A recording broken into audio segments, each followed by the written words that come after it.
சக்தி சுரூபிணியாடிய நான் சொல்லதகமோ காஞ்சி புகழாக வந்திருக்கும் காமாட்சியா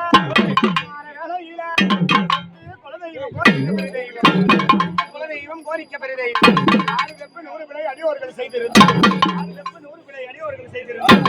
மனம் பொறுத்து கோட்டைக்கு வாருமா கலைக்கும் போது